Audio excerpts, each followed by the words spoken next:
નમસ્કાર, હું છું ભૂમિ જાની અને તમે જોઈ રહ્યા છો મંતવ્ય ન્યૂઝ.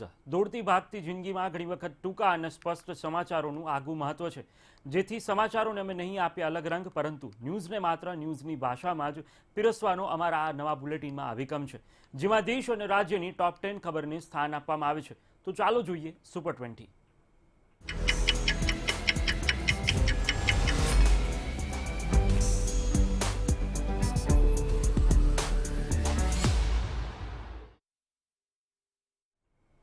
સમાચારની શરૂઆત કરીશું રાષ્ટ્રીય સમાચારોથી. નવા આઈટી રૂલ્સનું પાલન ન કરવું ટ્વિટરને ભારે પડી ગયું છે. ટ્વિટરને ભારતમાં મળતું લીગલ પ્રોટેક્શન એટલે કે કાયદાકીય સુરક્ષાનું અંત આવ્યું છે. સરકારે 25 મેના રોજ નવા નિયમ લાગુ કર્યા હતા, પરંતુ ટ્વિટરે હજુ સુધી આ નિયમોને લાગુ નથી કર્યા, જેથી આ એક્શન લેવામાં આવી છે. જોકે સરકાર તરફથી કોઈ સત્તાવાર નિવેદન કે આદેશ જાહેર કરવામાં નથી આવેલો, પરંતુ ટ્વિટરે હજુ સુધી નવા આઈટી નિયમો લાગુ નથી કર્યા, માટે તેના લીગલ પ્રોટેક્શન જાતે જ અંત આવ્યું છે. ટ્વિટરનું લીગલ પ્રોટેક્શન દૂર થઈ જાય તે ખૂબ જ ગંભીર મુદ્દો છે. ગાઝિયાબાદની આ ઘટનામાં આ જ બાબતે સામે આવ્યું છે કે ગાઝિયાબાદના એક વડીલનો વિડીયો વાયરલ થયો હતો, જેમાં કેટલાક લોકો તેમને મારતા દેખાઈ રહ્યા હતા. આ ઘટનાને સાંપ્રદાયિક સ્વરૂપ આપવાના આરોપસર ગાઝિયાબાદમાં ટ્વિટર વિરુદ્ધ પહેલો કેસ પણ નોંધાઈ ચૂક્યો છે. એફઆઈઆરમાં ટ્વિટર પર ભ્રામક કન્ટેન્ટ દૂર ન કરવાનો આરોપ લગાવવામાં આવ્યો છે. जो एक ये तावीज़ बनाने का काम करते हैं और प्रवेश एवं गांव के अन्य लड़कों को भी इन्होंने तावीज़ बना के दिए थे। उन लोग का कहना है कि इसी कारण से कुछ इनसे नाराज़गी थी और इन्होंने फिर उनको वहाँ पर अपने घर पर बुला के इनके साथ वहाँ पर मारपीट एवं अभद्रता की, जिसमें कि कई लड़के शामिल थे। इसमें हमने लगभग सभी लड़के ट्रेस कर लिए हैं, सभी लोग चिन्हित कर लिए गए हैं और 3 लड़के प्रवेश जो कि ऑलरेडी जेल में हैं, इसके अलावा 2 अन्य लड़के कल्लू गुजर और आदिल, इनको भी गिरफ्तार किया जा चुका है। अन्य लड़के भी चिन्हित कर लिए गए, बहुत ही जल्दी उनको भी गिरफ्तार कर लिया जाएगा और पूरे मामले में जो भी और कठोर से कठोर कार्रवाई है वो हम लोग करेंगे. ટ્વિટરે જણાવ્યું કે તેને ઇન્ફોર્મેશન ટેકનોલોજી મિનિસ્ટ્રીની નવી ગાઈડલાઇનના અનુસાર વચગાળાના મુખ્ય ફરિયાદ અધિકારી નિયુક્ત કરી દીધા છે. તેની વિગતો ટ્વિટર ટૂંક સમયમાં જ કેન્દ્ર સરકારની સાથે શેર કરશે. ટ્વિટરે આ કદમ ત્યારે ઉઠાવ્યું છે જ્યારે સરકારે તેને ગાઈડલાઇનનું પાલન કરવાનો અંતિમ મોકો આપ્યો હતો. સરકારે પોતાની નોટિસમાં ટ્વિટરને કહ્યું હતું કે જો તે ગાઈડલાઇનનું પાલન કરવામાં નિષ્ફળ રહેશે તો તે આઈટી એક્ટ અંતર્ગત જવાબદારીથી મળનારી છૂટ ગુમાવી દેશે. ગાઈડલાઇનનું પાલન કરવામાં કંપની દરેક શક્ય કોશિશ કરશે. આ મામલે ટ્વિટરે જો કદમ ઉઠાવશે તેની જાણકારી સતત આઈટી મંત્રાલયને આપવામાં આવશે. ગત સપ્તાહે જ ટ્વિટરે કેન્દ્ર સરકારને ભરોસો અપાવ્યો હતો કે તેઓ મુખ્ય ફરિયાદ અધિકારી નિયુક્ત કરવાની ખૂબ જ નજીક છે અને એક સપ્તાહની અંદર પણ આ મામલે જાણકારી સરકારને આપશે.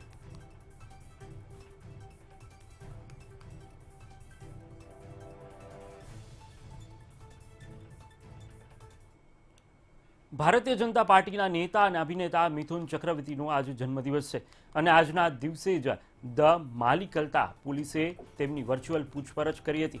મિથુન ચક્રવર્તીએ ભાજપની ચૂંટણી રેલી દરમિયાન જે વિવાદિત નિવેદન આપ્યું હતું તેને લઈને આ પૂછપરછ કરવામાં આવી હતી. ઉલ્લેખનીય છે કે પશ્ચિમ બંગાળ વિધાનસભા ચૂંટણી પહેલા માર્ચના પહેલા સપ્તાહ દરમિયાન અભિનેતા મિથુન ચક્રવર્તી ભાજપમાં જોડાયા હતા. મિથુન ચક્રવર્તીએ કોલકાતાના બ્રિગેડ ગ્રાઉન્ડ ખાતે ભાજપનો ખેસ પહેર્યો હતો. આ દરમિયાન મંચ પરથી તેઓ પોતાના અનેક ફેમસ ડાયલોગ પણ બોલ્યા હતા. તેમણે કહ્યું હતું કે હું કોબરા છું, કોઈ હક છીનવશે તો ઊભો થઈ જઈશ. મિથુન ચક્રવર્તીના આ નિવેદનને લઈને કોલકાતામાં માનિકતલા થાણામાં ફરિયાદ નોંધાવાઈ હતી. ફરિયાદમાં મિથુન ચક્રવર્તીને આ હેટ સ્પીચના કારણે બંગાળમાં ચૂંટણી બાદ હિંસા થઈ તેવો આરોપ લગાવવામાં આવી રહ્યો છે.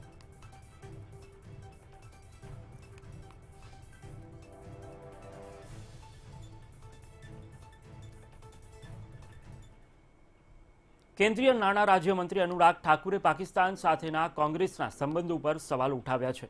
થોડા દિવસ પહેલા પાકિસ્તાનના જર્નલિસ્ટના પ્રશ્નોના જવાબમાં દિગ્વિજયસિંહે જમ્મુ કાશ્મીરના આર્ટિકલ 370 બાબતે જવાબ આપ્યો હતો, જે વિવાદમાં હવે અનુરાગ ઠાકુરે પણ ઝંપલાવી દીધું છે. સિમલાના ભાજપની ચિંતન શિબિરમાં ભાગ લેવા આવેલા અનુરાગ ઠાકુરે દાવો કર્યો કે કોંગ્રેસને એક વાત સમજી લેવી જોઈએ કે કલમ 370 અને 35A કાયમ માટે દફનાવવામાં આવ્યું છે. તેના ગયા પછી આતંકવાદની ઘટનાઓ પણ ઓછી થઈ ગઈ છે.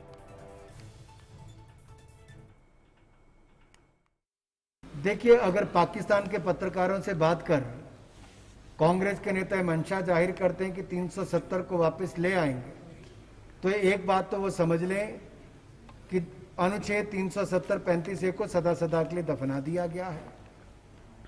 जम्मू कश्मीर को उससे मुक्ति मिल चुकी है और इसके जाने के कारण ही जम्मू कश्मीर में आतंकवाद की घटनाएं कम हुई, पथराव की घटनाएं बंद हुई, जम्मू कश्मीर खुशहाली की ओर चला है।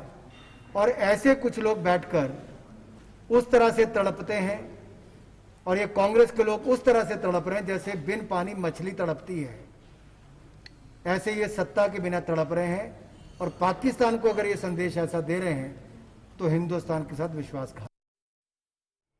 संरक्षण प्रधान રાજનાથ સિંહ વિડીયો કોન્ફરન્સિંગ દ્વારા આસિયાન સમિટમાં તમામ દેશોના સંરક્ષણ પ્રધાનોની મીટિંગ પ્લસમાં ભાગ લીધો હતો। એડીએમએમ પ્લસ 10 રાષ્ટ્રના આસિયાન અને તેના 8 સંવાદ ભાગીદારોનું એક મંચ છે, જેમાં ભારત, ચીન, Australia, Japan, New Zealand, Korea, Russia અને યુનાઇટેડ સ્ટેટ્સ આ ક્ષેત્રમાં શાંતિ, સ્થિરતા અને વિકાસ માટે સુરક્ષા અને સંરક્ષણ સહયોગને મજબૂત બનાવવા માટે સાથે મળીને કામ કરે છે। આ સમિટમાં રાજનાથ સિંહે પોતાના સંબોધનમાં આતંકવાદ અને કટ્ટરવાદનો મુદ્દો ઉઠાવ્યો હતો। સુરક્ષા પડકારોનો સામનો કરવા પર ભારતનું વલણ રજૂ કરતા રાજનાથ સિંહે કહ્યું કે એકબીજાના સહકારથી આતંકવાદી સંગઠનો અને તેમના નેટવર્કને પ્રતિબંધિત કરી શકાય છે અને હાલમાં સામૂહિક રૂપથી અમારી સામે જે પડકાર છે તે કોવિડ-19। રક્ષા મંત્રીએ એ પણ કહ્યું કે વાયરસ પોતાનું રૂપ બદલે છે અને એના નવા નવા વેરિયન્ટ સામે આવતા રહે છે, જે એક મોટો પડકાર છે। Terrorism and radicalization are the gravest threats to peace and security that the world is facing today. India shares global concerns about terrorism and believes that in an era when networking amongst the terrorists is reaching alarming proportions, only through collective cooperation can the terror organizations and their networks be fully disrupted, the perpetrators identified and held accountable, and strong measures be undertaken against those who encourage, support and finance terrorism and provide a sanctuary to terrorists. એઆઈએમઆઈએમના chief Asaduddin ઓવૈસીએ ફરીથી કેન્દ્ર સરકાર પર આકરા પ્રહાર કર્યા છે। આ પહેલા પણ તેઓ કોરોનાના વધતા જતા કેસોને લઈને અનેક વખત મોદી સરકાર પર કટાક્ષ કરી ચૂક્યા છે। હવે અસુદ્દીન ઓવૈસીએ ગલવાન ઘાટીના સંઘર્ષના 1 વર્ષ પૂરા કરવા માટે મોદી સરકાર પર નિશાન સાધ્યું છે। ઓવૈસીના મતે ચીન સામે લદ્દાખમાં નરેન્દ્ર મોદીની સરકારની નિષ્ફળતાને કારણે અમે આ સમયે પાકિસ્તાન પર હુમલો કરી શકતા નથી, કારણ કે જો આપણે હુમલો કરીશું તો આપણે ચીનની લશ્કરી प्रतिक्रिया જોવી પડશે। ગલવાનના સંઘર્ષને 1 વર્ષ પૂરા થવા પર ઓવૈસીનું નિવેદન આપ્યું કે મોદી સરકાર જવાનોનું બલિદાન વ્યર્થ કર્યું છે, કારણ કે આજે ચીન વ્યાપારિક દ્રષ્ટિએ ફરીથી ભારતનો મોટો ભાગીદાર બની ગયો છે। ઓવૈસીએ દાવો કર્યો હતો કે ચીનની ફौज આજે પણ ભારતની જમીન પર મોજૂદ છે।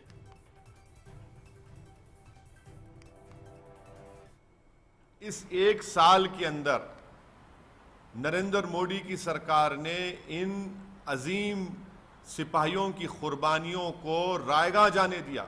इनकी कुर्बानी का कोई मतलब नहीं है इस सरकार के पास। ये मैं इसलिए कह रहा हूं कि डेप्सांग, गोगरा, हॉट स्प्रिंग्स और डेमचौक में आज भी इंडिया की टेरिटरी में चीन की पीएलए की फौज बैठी हुई है। हमारी फौज इन इलाकों में जा नहीं सकती। तीसरी चीज ये है कि नरेंद्र मोदी भारत की फॉरेन पॉलिसी को अपनी करिश्मा के ऊपर, अपने पर्सनल करिश्मा के ऊपर चलाना चाहते थे और उसका खमियाजा देश भुगत रहा है। 1 साल हो गया और 1 साल के अंदर 1000 स्क्वायर किलोमीटर पर भारत की टेरिटरी पर चीन की फौज बैठी हुई है। બિહારમાં રામવિલાસ પાસવાનના નિધન બાદ તેમના પક્ષ લોક જનશક્તિ પાર્ટીમાં ફાટા પડવાનું શરૂ થઈ ગયું છે। રામવિલાસ પાસવાનના પુત્ર ચિરાગ પાસવાન પક્ષના પ્રમુખ છે, જો કે તેમને આ પદ પરથી પક્ષના જ અન્ય એક દિગ્ગજ નેતા અને ચિરાગના કાકા પશુપતિ કુમાર પારસે હટાવી દીધા હતા, જેની સામે ચિરાગ પાસવાને બેઠક બોલાવી 5 સાંસદોને સસ્પેન્ડ કરી દીધા હતા। આમ હાલ એલજેપીની કમાન કોના હાથમાં છે તેના વર્ચસ્વની લડાઈ શરૂ થઈ ગઈ છે। ચિરાગ પાસવાનના કાકા પશુપતિ કુમાર પારસ અને તેમના સમર્થક નેતાઓએ પક્ષના બંધારણને ટાંકીને દાવો કર્યો હતો કે ચિરાગ પાસવાન 3 પદો પર એક સાથે હતા, તેથી તેમને રાષ્ટ્રીય અધ્યક્ષના પદ પરથી હટાવવામાં આવ્યા છે. એલજેપી નેતા મહેબૂબ અલી કૈસર ચિરાગની યોગ્યતા પર સવાલ ઉઠાવતા હતા.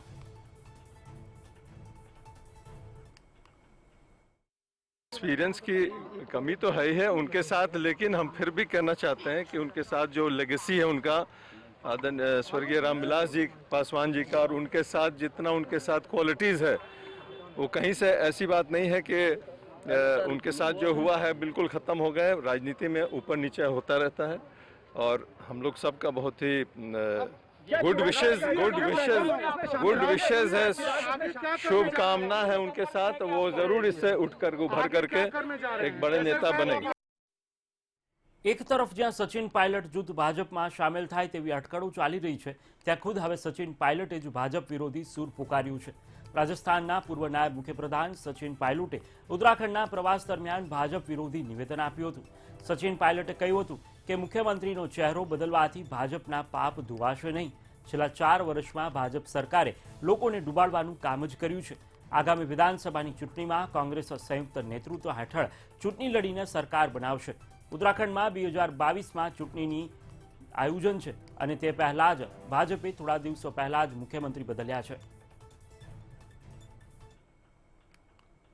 देवभूमि उत्तराखंड में कुछ महीनों के बाद चुनाव होने जा रहे हैं और उत्तराखंड की रूलिंग पार्टी अपना मुख्यमंत्री बदलने से उनके पाप धुलने वाले नहीं हैं. जो पिछले 4.5-4.5 साल में हालात पैदा हुए हैं और आने वाले चुनावों में मुझे पूरा विश्वास है कि कांग्रेस पार्टी में आस्था रखते हुए यहाँ का प्रत्येक मतदाता भारी बहुमत के साथ कांग्रेस की सरकार निर्माण करेगा. उत्तराखंड में सिर्फ मुख्यमंत्री बदलने से भाजपा के कारनामों पर पर्दा नहीं डाला जा सकता. उत्तराखंड में कांग्रेस एकजुट है, सबने मिलकर काम किया है, सबको साथ लेकर चल रहे हैं और सामूहिक नेतृत्व में चुनाव लड़कर उत्तराखंड में सरकार हम लोग बनाएंगे. કેન્દ્રીય આરોગ્ય મંત્રાલયે દાવો કર્યો છે કે ડેલ્ટા પ્લસ કોરોના વાયરસ હજી ચિંતાનો વિષય નથી, પરંતુ તેની ઉત્પત્તિ અને તેની અસર પર સતત ધ્યાન રાખવું પડશે. ડેલ્ટા વેરિયન્ટ બીજી લહેરમાં કહેર મચાવવામાં મુખ્ય ભૂમિકા ભજવી હતી. ડેલ્ટા પ્લસ તરીકે ઓળખાતા આ નવા વેરિયન્ટને શોધી કાઢવામાં આવ્યું છે. ડેલ્ટા પ્લસ વૈશ્વિક ડેટા સિસ્ટમમાં સબમિટ કરી દેવામાં આવ્યું છે અને તે માર્ચથી યુરોપમાં જોવા મળી રહ્યો છે તથા 13 જૂને તેની ઉત્પત્તિની જાહેરાત કરવામાં આવી હતી. પત્રકાર સાથેની દૈનિક વાતચીતમાં નીતિ આયોગના વીકે પોલે દાવો કર્યો હતો કે ડેલ્ટા પ્લસ વાયરસ એક રસનો વિષય છે, જો કે તેને હજી ચિંતાનો પ્રકાર તરીકે વર્ગીકૃત કરવામાં નથી આવ્યું.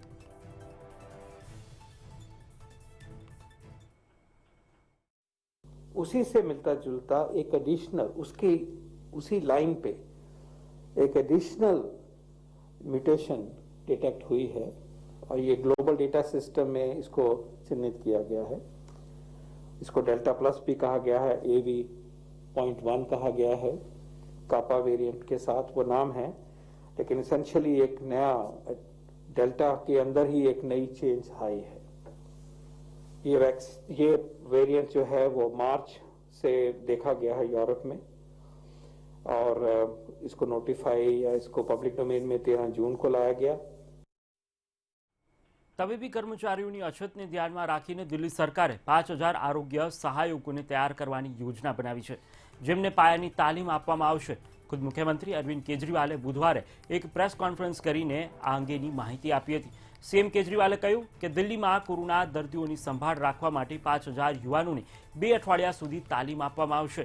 આઈપી યુનિવર્સિટી યુવાનોને આ તાલીમ આપશે અને તમામ યુવાનોને દિલ્હીની 9 મોટી તબીબી સંસ્થાઓમાં પાયાની તાલીમ અને સુવિધા પણ આપવામાં આવશે.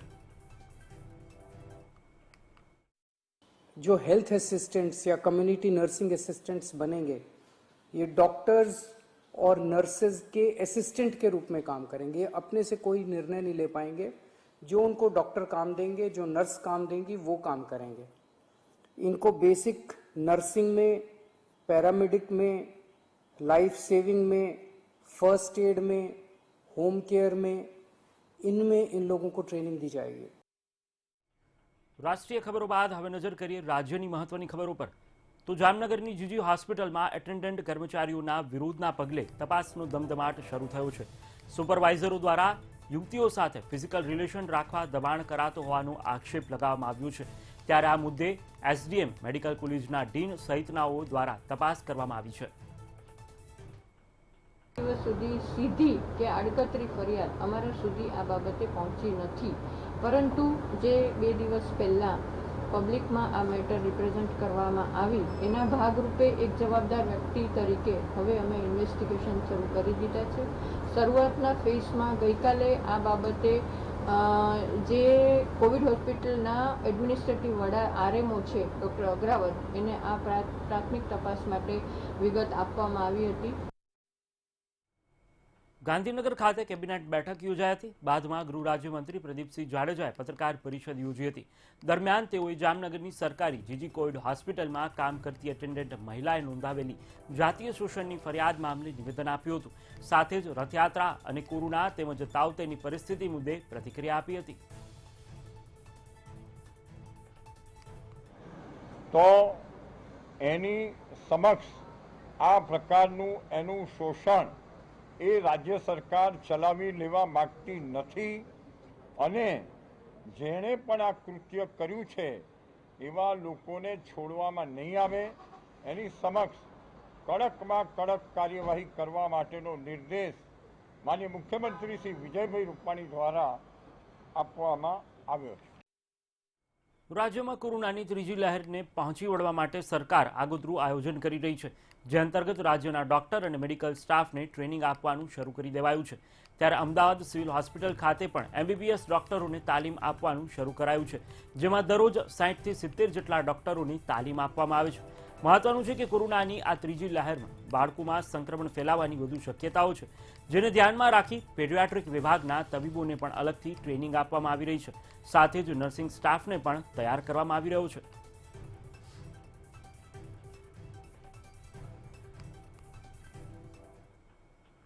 આણંદના તારાપુર નજીક અકસ્માતમાં એક જ પરિવારના 10 લોકોના કરુણ મોત નીપજ્યા છે.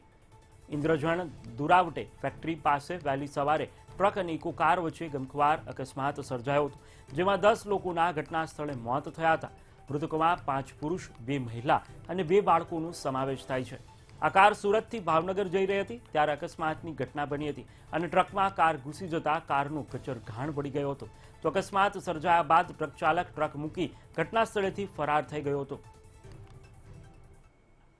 લોકો ગયા હતા દીકરી જોવા જતા પાછા આવતા હતા તો એ મારે રસ્તામાં એક્સિડન્ટ થયું એ લોકોનું. અમને જાણ આવી વર્તે જ અને ભાઈને ફોન આવ્યો તો અમે અમારા ભાઈને બધા ગાડી લઈને આવી ગયા તારાપુર.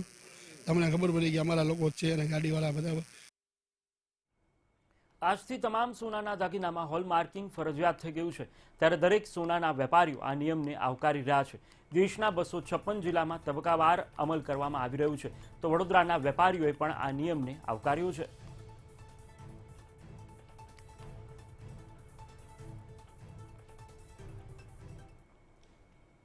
પેટ્રોલ અને ડીઝલના ભાવમાં ફરી વધારો થયો છે. પેટ્રોલના ભાવમાં પ્રતિ લિટરે 24 પૈસા અને ડીઝલના ભાવમાં પ્રતિ લિટરે 14 પૈસાનો વધારો ઝીકવામાં આવ્યો છે.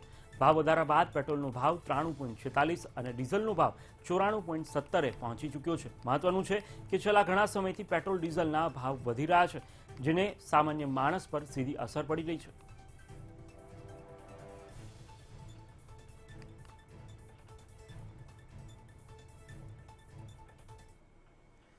જૂનાગઢના કેશોદ બજારમાં કચ્છની કેરીની વધુ આવક જોવા મળી રહી છે, તો ગીરની કેસર કેરીની આવક બંધ થતાં હવે કચ્છની કેરીની આવક શરૂ થઈ ગઈ છે. સાથે જ યાર્ડમાં કેરીના 5 કિલોના બોક્સનું 400 થી 500 રૂપિયા ભાવે વેચાણ થઈ રહ્યું છે.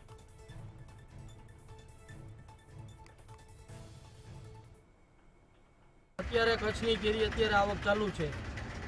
ગીરની કેરી કરતાં કચ્છની કેરીના ભાવ વધારે છે. અત્યારે 600 થી 800 રૂપિયા પેટીના છે 10 કિલોના, ને 500 થી 600 રૂપિયા ગીરની કેરીના હતા. રાજુલાના ધારાસભ્ય અમરીશ ઢેરની સુરક્ષાને લઈને સવાલો ઊભા થયા છે. ઉલ્લેખનીય છે કે રાજુલા જંકશન પાસેના બરફટાણા ગામમાં અમરીશ ઢેર ઉપવાસ પર ઉતર્યા છે, જ્યાં ઉપવાસ છાવણીની આસપાસ મોટાભાગે સિંહ અને દીપડાઓ વસવાટ કરતા હોય છે. ત્યારે અમરીશ ઢેરની સુરક્ષાને લઈને સમર્થકોમાં ચિંતા વ્યાપી છે. સમર્થકોએ અમરીશ ઢેરની સુરક્ષા આપવા તંત્ર અને વન વિભાગ પાસે માંગણી કરી છે.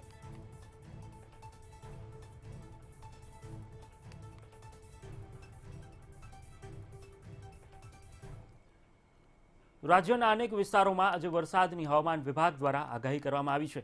અપર એર સાયક્લોનિક સિસ્ટમ સક્રિય થતાં ઉત્તર ગુજરાતમાં વરસાદ પડવાની સંભાવનાઓ છે. સાબરકાંઠા, દાહોદ, અરવલ્લી અને મહીસાગરમાં હળવાથી મધ્યમ વરસાદ વરસી શકે છે, જ્યારે કચ્છમાં પણ હળવો વરસાદ પડી શકે છે. સાથે અમદાવાદ અને આણંદમાં પણ વરસાદની આગાહી વ્યક્ત કરવામાં આવી છે.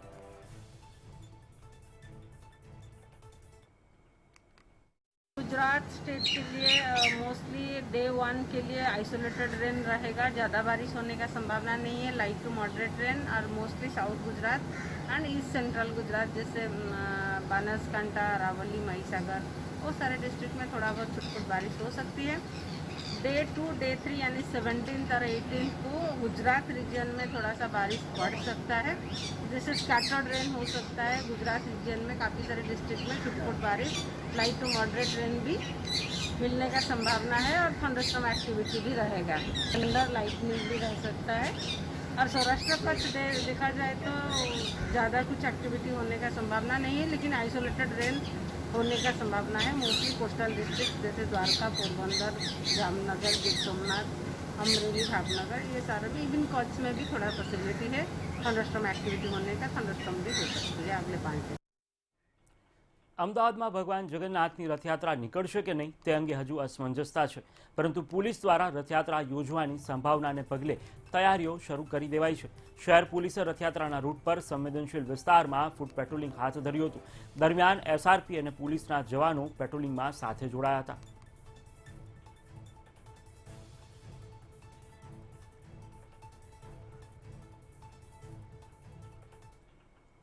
તો હવે નજર કરીએ ઇન્ટરનેશનલ ટોપ 10 એક્સપ્રેસ ન્યૂઝ પર.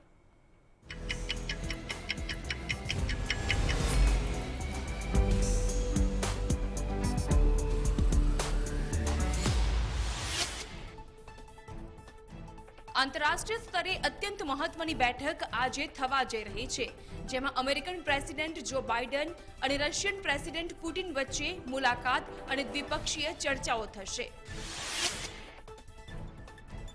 અમેરિકામાં છેલ્લા કેટલાક સમયમાં જોબ છોડનારા નાગરિકોનો દર અત્યંત ઝડપથી વધી ગયો છે.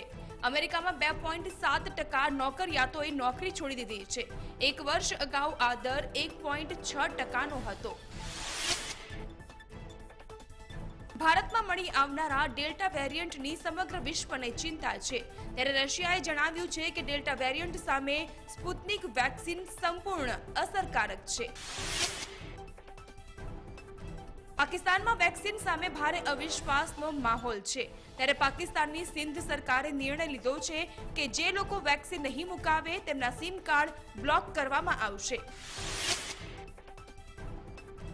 અમેરિકાના ન્યૂયોર્કમાંથી મોટાભાગના નિયંત્રણો હટાવી લેવામાં આવ્યા છે. ન્યૂયોર્કની 70% પુખ્ત વસ્તીનું વેક્સિનેશન થઈ ચૂક્યું છે. ઈરાન પ્રત્યે સકારાત્મક વલણ દાખવવાના અમેરિકાના પગલાને સ્વિટ્ઝરલેન્ડે આવકાર્યું છે. ઈરાન સાથે હાલમાં વાટાઘાટો ચાલી રહી છે. અમેરિકા અને રશિયાના રાષ્ટ્રપ્રમુખો વચ્ચે બેઠક મળવા જઈ રહી છે, તેવામાં અમેરિકન શેર બજાર વોલ સ્ટ્રીટમાં નકારાત્મક વલણ જોવા મળ્યું છે. ડાઉ જોન્સ, નાસ્ડેક અને S&Pમાં નકારાત્મક માહોલ જોવા મળ્યો. ગત મહિને 11 દિવસ સુધી ચાલેલા ઇઝરાયલ હમાસ યુદ્ધનો અંત એક સીઝફાયર સાથે આવ્યો હતો, પરંતુ ઇઝરાયલ અને ગાઝા વધુ એક વખત આમને સામને આવી ગયા છે. જાણવા મળ્યા મુજબ ઇઝરાયેલે ગાઝા પટ્ટી પર વધુ એક વખત હુમલો કર્યો છે. ઇઝરાયેલે સીઝફાયરનું ઉલ્લંઘન કરીને ફરીથી ગાઝા પટ્ટી તરફ રોકેટ તાક્યા છે. પાકિસ્તાનની નેશનલ એસેમ્બલી મંગળવારે યુદ્ધનું ક્ષેત્ર બની હતી. બજેટ પર ચર્ચા દરમિયાન વિપક્ષી નેતા શાહબાઝ શરીફે બોલવાનું શરૂ કર્યું અને જોતામાં તો માથું ફૂટે તેવી સ્થિતિ સર્જાઈ ગઈ. વિપક્ષના સાંસદો અને સરકારના સમર્થકોએ પણ બજેટની નકલો એકબીજા પર ફેંકવાનું શરૂ કર્યું. આ દરમિયાન પખ્તૂન તહાફુઝ મૂવમેન્ટના સાંસદ મોહસિન ડાવર વચ્ચે પડતા જોવા મળ્યા. યુરો કપમાં સ્લોવેકિયાએ 10 ખેલાડીઓથી રમી રહેલા પોલેન્ડને 2-1થી હરાવીને અપસેટ સર્જતા પોઈન્ટ ટેબલમાં ખાતું ખોલાવ્યું, જ્યારે સ્પેન અને સ્વીડન વચ્ચેની મેચમાં સુપર સ્ટ્રાઇકર્સ ફ્લોપ સાબિત થયા હતા અને ગોલની આસાન તકો ઝડપી શક્યા નહીં, જેને કારણે મેચ રોમાંચક હોવા છતાં 0-0થી ડ્રો રહી હતી.